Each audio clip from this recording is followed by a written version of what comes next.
Sir तुमची तब्येत पण ठीक नाही वाटतं रात्री. माझं अजून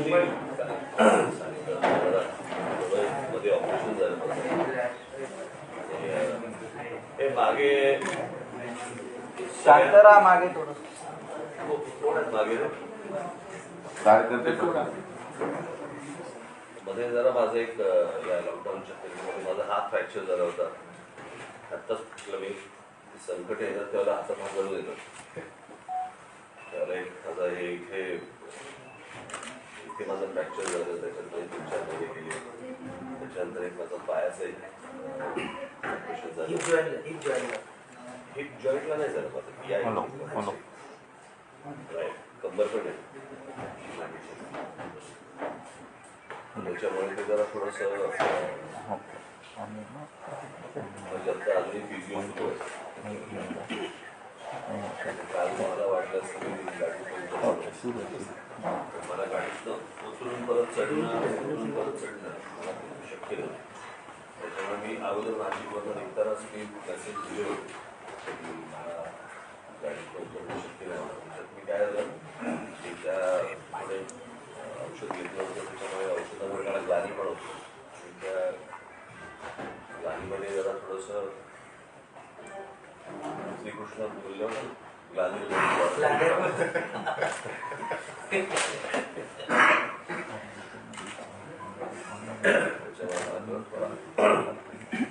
महिन्याभर जरा आज सकाळी पण मी हिटिंग पॅटर्नच बसतो.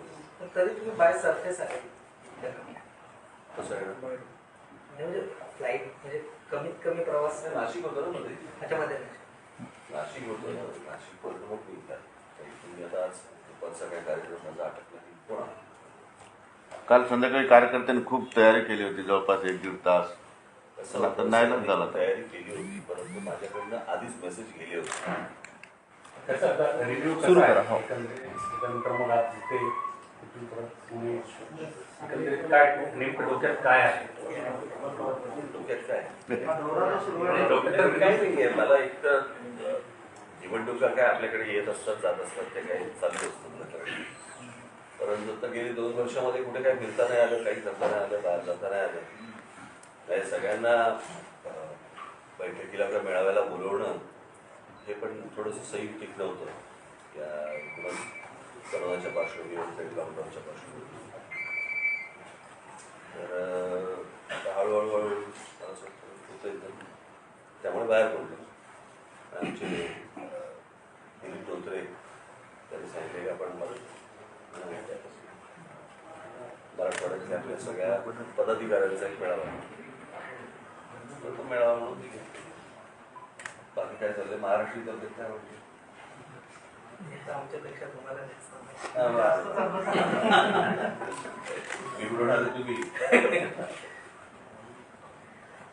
जे काय चाललंय ते योग्य असं वाटतं का? जे काय चाललंय राजकीय असेल, सगळं एसटीचा संप सुरू आहे, अनेक पेपर फुटत आहेत, अनेक लोकांना अटक होत. असं हे काय पहिल्यांदा होतं याच्यातलंही बातमी? असं काय हे बाबा पेपर फुटलाय तर पहिल्यांदा फुटला, इतक्या वर्ष अनेकदा फुटला, पण ज्यांनी फोडला ते फुटले नाही जात म्हणून सारखी फुटतात पेपर. ज्या प्रकारचा एक कसं आहे तुमचा शासन म्हणून एक जो वचक असायला पाहिजे, वचक राहत नाही. थोडीशी बरोबर. नमस्कार, मी आतिश पाटील, सकाळचा रिपोर्टर. सुहास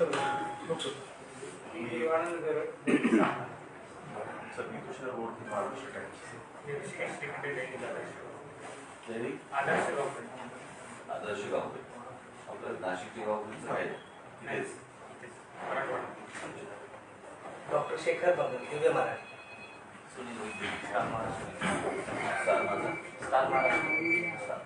उर्दू दैनिक एशियन इस्माइल औरंगाबाद की अपडेट न्यूज. उत्तर Aurangabad MCN news check.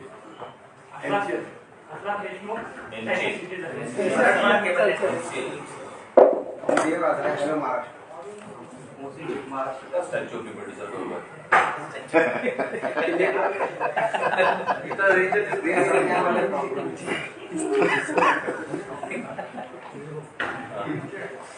Siddheshwar Thor smart Godavari paper. कुठला Siddheshwar Thor smart Godavari. Smart Godavari. Smart Godavari. विस्तार होतो मीडियाचा. हा? दैनिक लोकरात्र. दैनिक औरंगाबाद टाइम्स शेख जाके Mirza Ali ADA news Aurangabad local news channel. आदेश गावकरी फोटोग्राफर. शेख राजा दैनिक भास्कर. सिद्धार्थ गोदाम न्यूज 18 लोकमत. अमेय पाठक लोकमत डिजिटल. सभी विकास और लोकप्रिय. सतीश रेंगे पुणे. अशोक कारके जय महाराष्ट्र. सुशील राऊत ETV.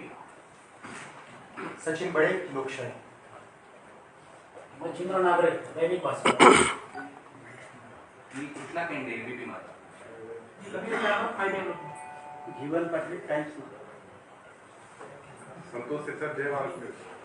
उमर Irfan Shanti Kendra. Hussain Innova. Hemant Deval family. Sir मी राहुल गांधी दैनिक पुढारी.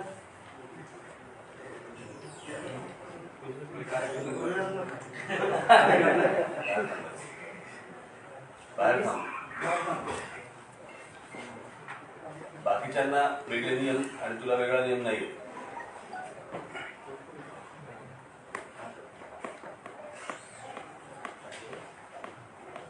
बोला ना. काय असेल तर विचारा.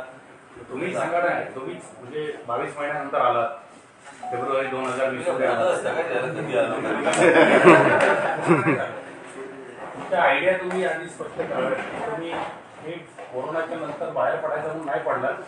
निश्चित काहीतरी तुमच्या डोक्यामध्ये प्लॅन आहे. तो प्लॅन तुम्ही व्यक्त करावा थोड्याशा.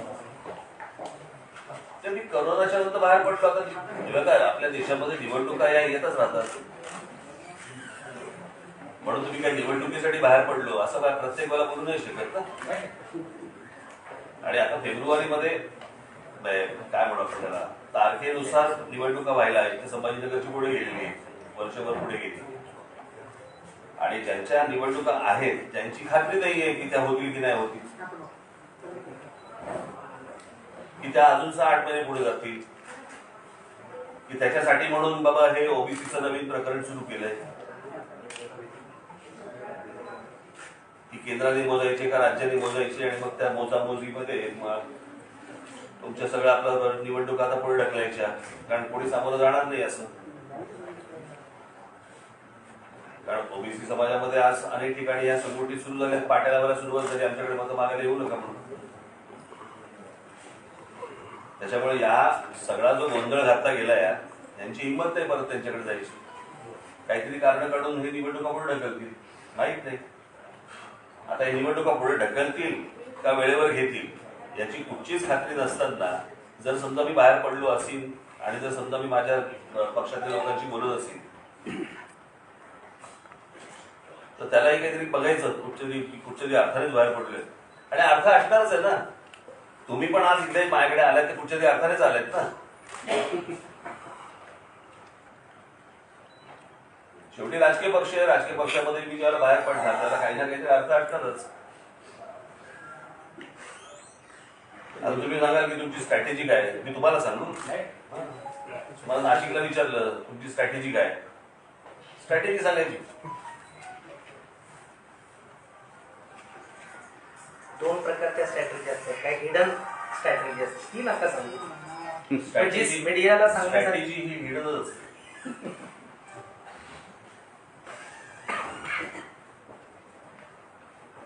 उघड कुठची स्ट्रॅटेजी अशी असते का ही आमची स्ट्रॅटेजी. हो म्हणजे जागा लढणे हे अलायन्स कसं आहे या सगळ्या गोष्टी अजून तुमच्याशी बोलण्या इतपत अजून आमचं काम झालेलं नाही. मग तेच काम चालू असं समजायचं का? सगळ्यांचंच चालू असतं आणि ते काय आज चालू असलेला भाग नसतो. बदल होत असतात, अनेक काही घटना घडत असतात, त्या घटनांमध्ये अजून काही बदल घडत असतात. सो ही प्रोसेस आहे. ही प्रोसेस तर प्रत्येक जण त्यातनं जातच असतो, प्रत्येक जण चाचपणी करत असतो. काय विचारू का? संघटनात्मक बांधणी आणि येत्या काळात संघटनेमध्ये नवे काही बदल किंवा नवे धोरणं घेऊन तुम्ही येणार आहात, त्या नव्या नियुक्त्या किंवा नवं पद आजच नव्या नियुक्त्या केल्या आहेत. नवीन जिल्हाध्यक्ष संभाजीनगरच्या जिल्ह्यासाठी म्हणून नवीन जिल्हाध्यक्ष नेमले गेलेले आहेत. शहर संघटक नेमले गेलेले आहेत, 3 शहर अध्यक्ष नवीन नेमले गेलेले आहेत, महानगर अध्यक्ष नेमले गेले, त्याच्यानंतर काही उपाध्यक्ष नेमले गेलेले आहेत. हे आज आत्ताच्या मेळाव्यामध्ये आत्ताही घडले. तर ते कोण आहेत ते त्यांनी यादी देतील तुम्हाला. परंतु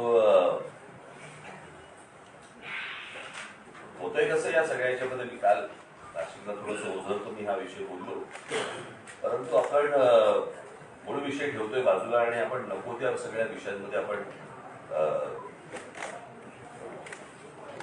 सगळं प्रकरण फिरवलं जातं. आणि शेवटी तुम्हाला जे काय फीड येतं त्याप्रमाणे तुम्ही छापता किंवा तुम्ही जे दाखवता. परंतु शेवटी तुमचाही वापरच केला जातो या सगळ्या लोकांकडनं. तुम्ही ती गोष्ट दाखवता त्याच्या. आता उदाहरणार्थ त्या कोणतं आर्यन खान प्रकरण किती दिवस चालू होतं? जवळपास 28 दिवस चालू होतं. ज्या दिवशी बाहेर पडला त्याच्यानंतर कोणी विचारलं पण नाही सध्या कसा आहे. तोपर्यंत जोरात सगळ्या गोष्टी सुरू होत्या. सुशांत सिंग काय प्रकरण, त्याच्यानंतर तुमचं ते काय अंबानीच्या घराबाहेर बॉम्ब ठेवला, त्याचं काय आलं पुढे माहित नाही. सो हे शेवटी तुमचाही हे कुठेतरी वापर करतायत आणि या वापरामधनं या सगळ्या गोष्टी घडतायत. मूळ विषय राहतात बाजूला. परवा दिवशीची बातमी, परंतु त्याच्यामध्ये तुमच्या काही वरच्या वरिष्ठांना किती इंटरेस्ट होता मला माहिती नाही. परंतु ज्या लोकसभेमध्ये जी बातमी तिकडे ती दाखवली की 5 लाख व्यावसायिकांनी देश सोडला. 5 लाख ज्या वेळेला व्यावसायिक ज्यावेळेला देश सोडतात त्यावेळेला नोकऱ्यांवरती त्याचा काय परिणाम होतो याच्यावरती आपल्याकडे चर्चा होत नाही, याच्यावरती आपल्याकडे बातम्या लावल्या जात नाहीत. आपल्याकडे 28 दिवस आर्यन खान चालतो, आपल्याकडे कोणतं तुमचा अनिल देशमुखांची काय अटक होते, त्याच्यानंतर तो कोण वाझे प्रकरण सुरू होतं, मग ती गाडी गेली कुठे, मग ती गाडी त्याच्या मागे सगळे जण लागतात. पण हे 5 लाख जण गेले कुठे याचा शोध घ्यावासा कोणालाही वाटत नाही.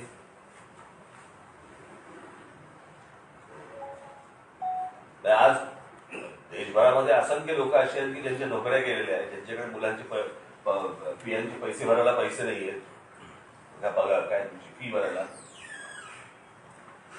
पैसे नाहीयेत, अनेकांच्या नोकऱ्या गेल्या आहेत, अनेकांचे उद्योग बर्बाद झालेले आहेत, संपलेले आहेत, काय होते काही माहित नाहीये. इतकी अनिश्चितता सगळ्या गोष्टींची असताना आम्ही काय फिरवतोय? आम्ही या असले विषय फिरवतो.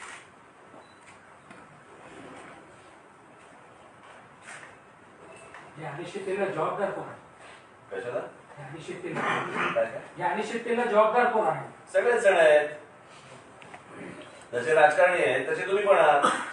हे जे व्यावसायिक गेले तर हे केंद्राच्या धोरणामुळे गेले, कशामुळे गेले? मग मी सांगितलं ना, कालच सांगितलं ना की त्याच्यामध्ये नोटबंदी पासून ते या सगळ्या लॉकडाऊन पर्यंत सगळ्याच गोष्टी आल्या त्याच्यात. महाराष्ट्राची तब्येत खराब आहे कशी आहे असा प्रश्न तुम्ही विचारला. 3 डॉक्टर आहेत 3 पक्षाचे, तर तुमच्या दृष्टीनं बरी आहे की काय? व्हेंटिलेटरवर तपासायला एकच डॉक्टर लागतो. हो, पण 3 डॉक्टर आहेत म्हणूनच प्रॉब्लेम. मल्टीऑर्गन फेल्युअर अरे तुमच्याकडून महाराष्ट्रामध्ये 3 पक्षाचं सरकार आहे. भाजपा यात मग्न आहे की आमचं 1 महिन्याने सरकार येईल, 2 महिन्याने सरकार येईल. यामध्ये महाराष्ट्राला तुमची गरज आहे असं तुम्हाला वाटत नाही का? कारण एक सक्षम व्यक्ती या 3ही सरकारला कुणी दिसत नाही अशी सध्याची स्थिती आहे. याबाबत तुम्ही काय विचार करताय का? आणि पुन्हा एकदा सक्षम पर्याय उभा करण्यासाठी तुम्ही बाहेर पडलो आणि आत्ताचे एकूण हे तिघांचं सरकार पाहता हे काही आता पडेल असं सरकार वाटत नाही. ठाकरे सरकार आल्यानंतर तुम्ही शॅडो मंत्रिमंडळाची घोषणा केली आणि ज्या पद्धतीने किरीट सोमय्या भाजपचे घोटाळे आहेत तसं मनसेचं शॅडो मंत्रिमंडळ असं काही. कसं आहे, मला वैयक्तिक कुठचे घोटाळे बाहेर नाही काढायचे कोणाचे. घोटाळ्यांपेक्षा कोणाच्या मला घरामध्ये डोकवायचं नाही. महाराष्ट्रामध्ये मी एक गोष्ट लक्षात घ्या की ह्या सगळ्या ह्याच्यामध्ये एकटे किरीट सोमय्या हे पूर्वीपासून हेच करतायत. त्याची उत्तरं सापडत नाहीयेत त्या सगळ्या गोष्टींची. महाराष्ट्राला भेडसावणारे जे प्रश्न होते त्याच्यासाठी म्हणून आपण ती गोष्ट केली होती, पण त्याच वेळेला नेमका लॉकडाऊन लागला. तुम्हाला आठवत असेल की ते अधिवेशन झालं आणि अधिवेशनानंतर लॉकडाऊन लागलं. त्या लॉकडाऊनमध्ये आमच्या अनेक लोकांनी या करोनाच्या काळामध्ये प्रचंड काम केलं. परंतु ते प्रचंड काम हे सोशल मीडियावरतीच राहिलं आणि ज्यांच्यापर्यंत लोक पोहोचले आमचे त्यांना ही गोष्ट माहिती आहे. काल या पेपरफुटी आणि या सगळ्या गोष्टींवरनं तुम्ही एक खंत व्यक्त केली की लोक निवडणुका आल्या त्यावेळी ह्या गोष्टी लक्षात ठेवत नाही. मग येत्या काळात तुम्ही निवडणुकांना समोर जाताना या मुद्द्यांसह निवडणुकीसाठी ज्या गोष्टी लागतात त्या गोष्टी देखील घेऊन म्हणजे बायहुक और बायक्रूप पुढे जाणार का निवडणुकांसाठी? ते अर्थातच कसं आहे, या सगळ्याच्या मध्ये शेवटी राजकारणी समाज बिघडवतात का समाज राजकारण्यांना बिघडवतो असाच प्रश्न पडावा अशी स्थिती आहे. तर निवडणुकीच्या जोड्यावरती मला अजूनही आठवत की 98ची निवडणूक लोकसभेची कांद्याच्या भावावरती निवडणूक झाली लोकसभेची. कसं होतं, रोजच्या रोज प्रत्येक गोष्टीला आपण शिव्या घालायच्या. या संभाजीनगर महानगरपालिकेमध्ये एवढे प्रश्न आहेत, तो पाण्याचा प्रश्न असेल, रस्त्यांचे प्रश्न असतील, अनेक प्रश्न असतील. पण निवडणुकीच्या वेळेला ज्या वेळेला या सर्व गोष्टींचा जर विसर पडत असेल तर मला असं वाटतं की मग तुम्ही हेच भोगा.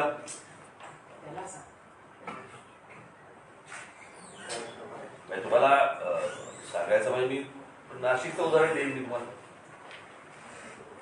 नाशिकचे आजही तिथले पत्रकारही तेच सांगतात, तिकडची लोक तेच सांगतात आज की आमच्या काळामध्ये जे नाशिकमध्ये काम झालं ते त्याच्या आधी कधी झालं नव्हतं आणि दुसऱ्या कोणाकडनं तशा प्रकारचं काम पुढे होईल असंही वाटत नाही. म्हणजे तिकडे जवळपास आम्ही नाशिकच्या पाण्याचा प्रश्न पुढच्या 50 वर्षासाठी सोडून टाकला. आता महानगरपालिकेमधला एखादा पक्ष 50 वर्षाचा एखाद्या शहराचा पाण्याचा प्रश्न सोडवतो. तिथे अनेक नवीन उपक्रम ज्यावेळेला त्या शहरामध्ये येतात, अनेक गोष्टी होतात. म्हणजे तिकडच्या तर पत्रकारांनी आता गेले अनेक पावसाळे गेले, अनेक पावसाळ्यामध्ये अनेक शहरांमध्ये खड्डे झाले, खड्ड्यांची फुटेज तुम्ही सगळेजण घेतात. त्यांना ज्यावेळेला सांगितलं त्यावेळेला त्यांनी त्या सगळ्या तुमच्या इनपुट एडिटर त्यांना सांगितलं की इथे खड्डे नाही आहेत.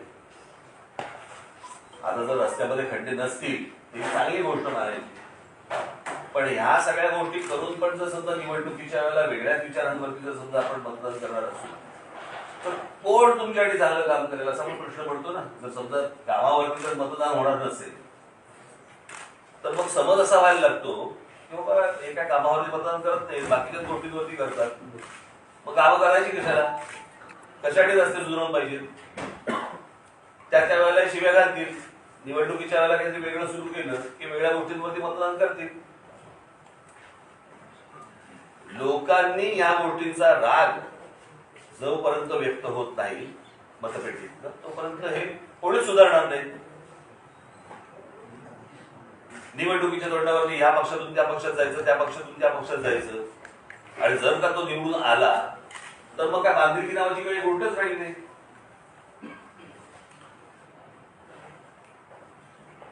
मला असं वाटतं की महाराष्ट्रातल्या काय किंवा देशातल्या काय सर्व समाजाने ह्या गोष्टींची एक काय म्हणावं आपण त्याला त्यांनी विचार करणं गरजेचं आहे की हे आपण सातत्याने ज्या गोष्टी करतोय, चुकीच्या वेळेला आपण चुकीच्या लोकांना जे आपण मतदान करतोय ते थांबवलं पाहिजे.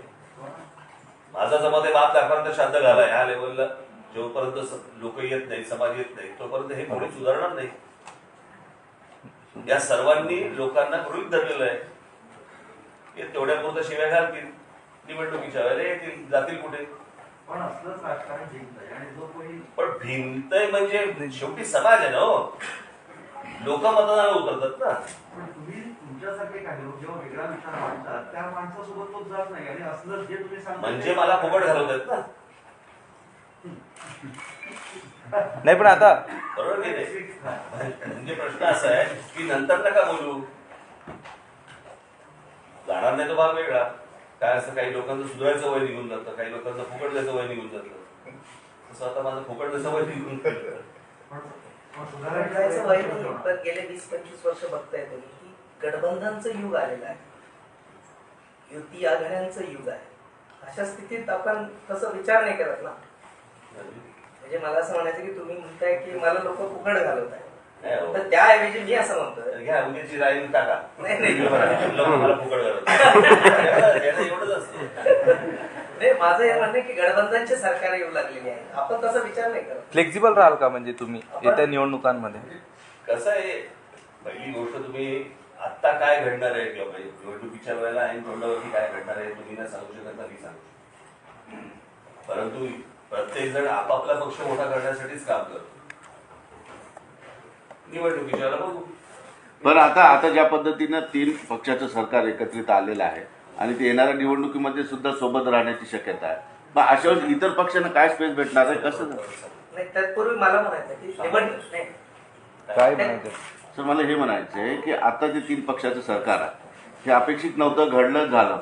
येणाऱ्या काळामध्ये आता हे 3 पक्ष सोबत पुढच्या निवडणुकीला सामोरे जातील अशी शक्यता आहे. मग इतर पक्षांनी का कसं स्पेस मिळणार आहे त्यांना जर हे 3 पक्ष एकत्रित उतरले सगळीकडे? तुम्हाला सांगतो नाही मला सांगायची काही गरज नाही, पण आम्ही बघा आम्ही या क्षेत्रात आहोत ना, आम्ही या गोष्टींचा विचार करू. निवडणुकीच्या तोंडावर तुम्हाला दिसेल काही गोष्टी झाल्या तर दिसतील, नाही झाल्या तर नाही दिसणार. नाही, ऑप्शन्स सांगा ना. ऑप्शन्स काय निवडणुकीच्या पण सिंगल पक्ष कशीच फेस करणार ऑप्शन्स म्हणजे 3 पक्ष एकत्रित? माझा विषय आहे ना, माझा विषय आहे ना. तुम्ही मला ही गोष्ट नाही सांगू शकत ना. राज्य तुम्ही हे नका सांगा. कोणाला टॅप करणार नाही त्यावेळेला करा. ऑप्शन्स काय काय तुमच्या समोर? मलाच नाही सांगायचं. तुम्ही मला हे सांगू शकत. काढून घेणं आमचं काम आहे. पण मनसे फ्लेक्झिबल राहील ना या सगळ्या गोष्टी, मनसे फ्लेक्झिबल राहील ना. भाजपचा विजय झाला आणि महाविकास आघाडीची मतं फुटली. तुम्ही या विजयाकडे महाविकास आघाडीची मतं फुटली. आज परिषदेचे निकाल आलेत 3 ठिकाणी, 2 ठिकाणी तर हे होतं. भाजपचा विजय झाला आणि महाविकास आघाडीचा पराभव. राज्य सरकार एक दरवेळी आणि मी हा प्रश्न विचारला जातो आणि आता पुढच्या निवडणुकी आली की जो एक चर्चा असतो औरंगाबाद की संभाजीनगर, आणि आता नुकताच जिल्हा परिषदेमध्ये त्याचा ठराव घेतलाय संभाजीनगरचा आणि काँग्रेस राष्ट्रवादी याला विरोध करतोय आणि शिवसेनेची भूमिका आहे की संभाजीनगर करावं. तुम्ही कसं बघताय? मी ह्या विषयामध्ये आता तुमच्याशी काही बोलणार नाही. ज्या वेळेला मी जाहीर सभा घेईन त्या वेळेला मला जी काय परिस्थिती मांडली याच संभाजीनगरच्या मुद्द्यावर. आपण आता सचिन वाझेचा जो उल्लेख केलेला होता, ते सचिन वाझे ते अँटिलिया प्रकरणामध्ये सचिन वाझेने आता काही वेळापूर्वी असं सांगितलेलं आहे की अनिल देशमुखांना त्यांनी क्लीन चिट दिली आहे आणि अनिल देशमुखांनी कधी पैसे त्यांच्या स्टाफनी किंवा त्यांनी मागितलेच नाहीत असं सांगितलं. ते काय चाललंय? मलाही नाही. काही दिवसापूर्वी दोघं भेटले होते ना. या प्रकरणात तुम्हाला काही समजलं तर मला सांगा. सर, ते 10 दिवस वाजे दोघांची आता सर, बघा, मला एक प्रश्न आहे. मी जो मुंबई मधल्या एका पत्रकार परिषदेमध्ये मी हा प्रश्न मांडला की सचिन वाझे हे मला असं वाटतं मी जर चुकत नसेल तर 6 महिने जेलमध्ये, बरोबर, आणि जवळपास 7-7.5 वर्ष ते पदावर नव्हते. बडतर्फच होतो. त्याच्यानंतर त्यांना शिवसेनेमध्ये प्रवेश दिला गेला, बरोबर आहे. शिवसेनेचे कार्याध्यक्षांच्या अतिशय जवळची व्यक्ती म्हणून त्यांना ओळखले जायचे, बरोबर. मुकेश अंबानी हे आताच्या मुख्यमंत्री शिवसेनेच्या कार्याध्यक्ष यांच्या अत्यंत जवळची व्यक्ती. आता एक जवळचा माणूस दुसऱ्या जवळच्या माणसाच्या घराच्या खाली जाऊन बॉम्ब लावतो. मला ह्याचा अर्थच अजूनपर्यंत लागेल आणि त्याचं उत्तर जोपर्यंत सापडत नाही तोपर्यंत तुम्हाला पुढची प्रकरणं काय समजणार नाही. आणि म्हणून मी तुम्हाला सांगितलं, त्याच वेळेला बोललो होतो की मूळ विषय राहील बाजूला, हे प्रकरण कुठेतरी भरकटत घेतील आणि मूळ विषयावरती कधी येणार नाही.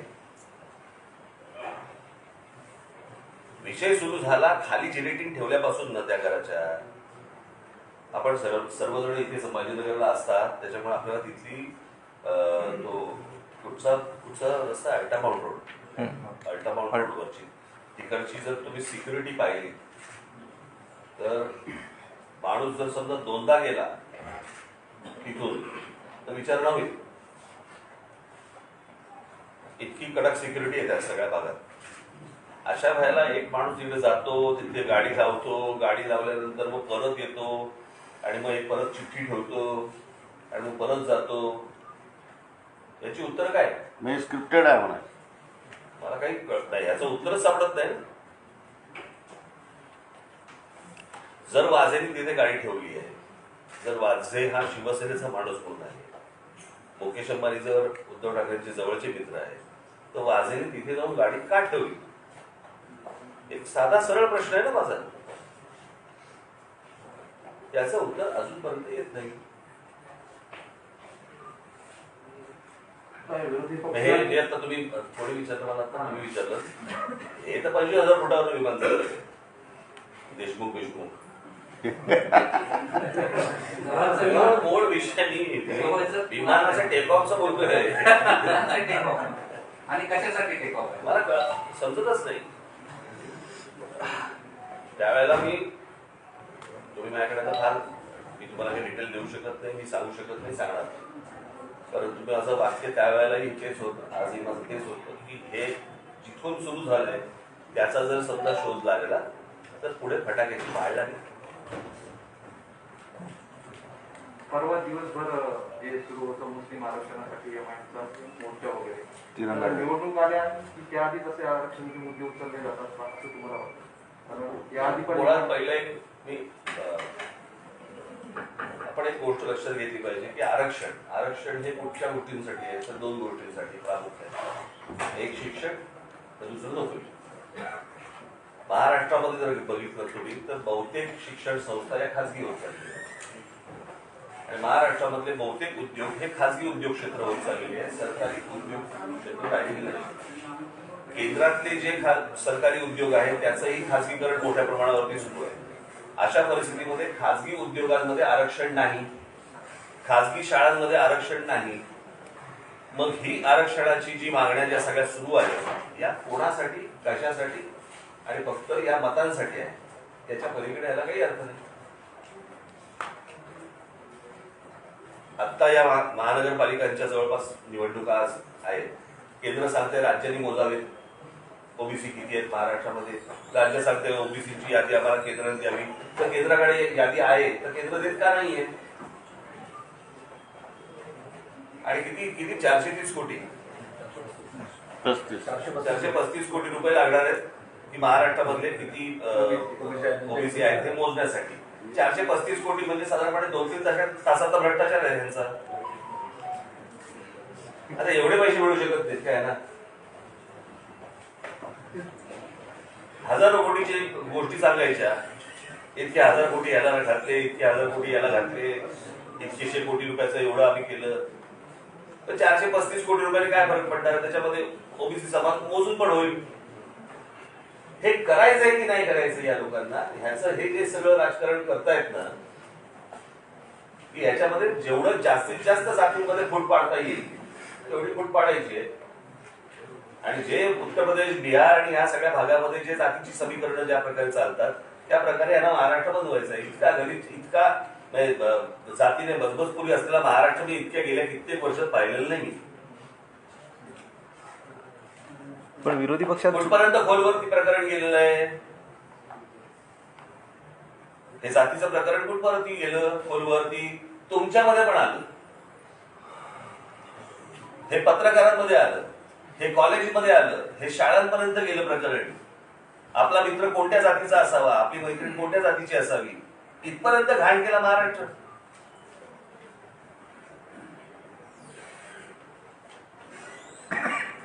आणि कोणतरी काय म्हणू आपण त्याला, छोटी कुठची तरी माणसं अशी येऊन काहीतरी मध्येच काहीतरी सांगणार की ह्यांना आरक्षण दिलं पाहिजे याच्यावरती. ते कोणी आता कोण बोलला? एमआयएम तिरंगा रॅली. तिरंगा माहिती नव्हतं कोणाला मुंबईत.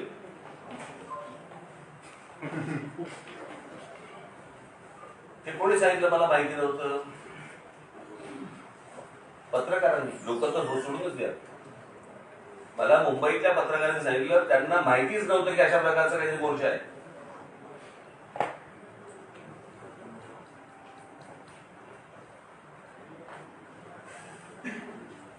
हे दोन्ही साईडनं होत आहे. महाविकास आघाडी सरकार म्हणजे सत्ताधारी असो की विरोधी पक्ष असो, तुमचं लक्ष मूळ विषयांकडनं दुसरीकडे वळवायचं एवढा उद्योग फक्त सध्या चालू आहे आपल्याकडे. याच्या पलीकडे काही चालू नाही. मला खरंच प्रश्न पडतो की या सगळ्या याच्यामध्ये तुम्ही अनेकदा येता, भेटता, आपण अनेक विषय तुम्ही मांडत असता, बोलत असता, लिहित असता, दाखवत असता. लोकांनी या गोष्टी नीट याच्यात गांभीर्याने घेणं गरजेचं आहे. काय आहे, मी त्या दिवशी माझ्या एका भाषणामध्ये मी सांगितलं, माझ्या एका मुलाखतीत पण सांगितलं होतं मी, नुसतं सुशिक्षित असून नाही चालत, सुज्ञ असायला पाहिजे.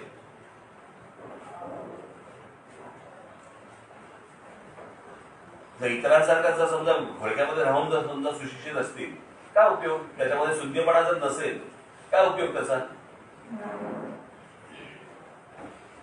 आता निवडणुका झाल्या पाहिजे का स्थानिक स्वराज्य संस्थेच्या?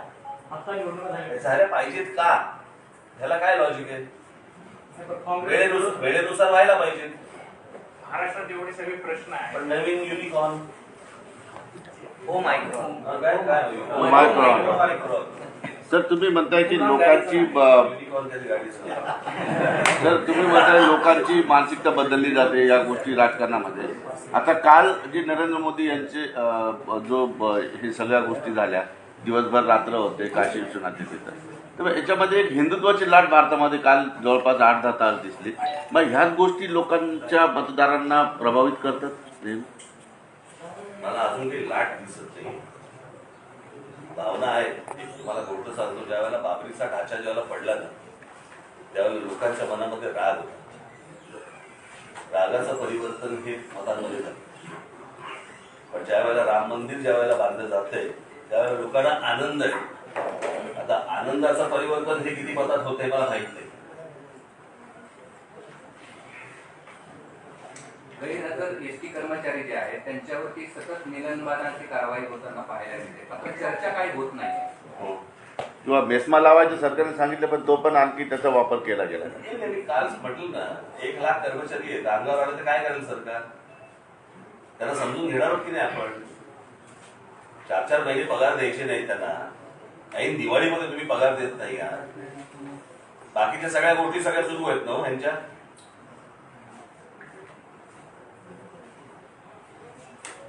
ज्या वेळेला एसटीचा विषय येतो, इतकी जुनी एक संस्था आहे आपली, 1960 सालातली संस्था आहे, ती प्रॉफिट मध्ये येऊ शकत नाही. तुम्हाला त्याच्यामधला भ्रष्टाचार थांबला. तुम्हाला आठवत असेल तर मी 4-5 वर्षांपूर्वी एक व्यंगचित्रपट त्याच्यावरती केलं होतं.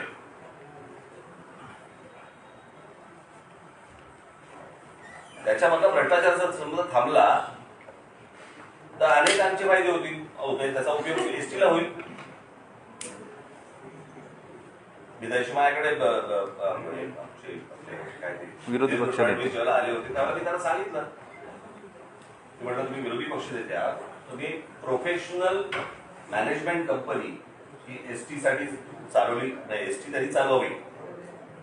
उद्या जर समजा अशा प्रकारची एखादी गोष्ट आली तर तुम्हाला कळेल आपोआप की भ्रष्टाचार कुठे होतं आणि कुठे थांबवलं पाहिजे ते.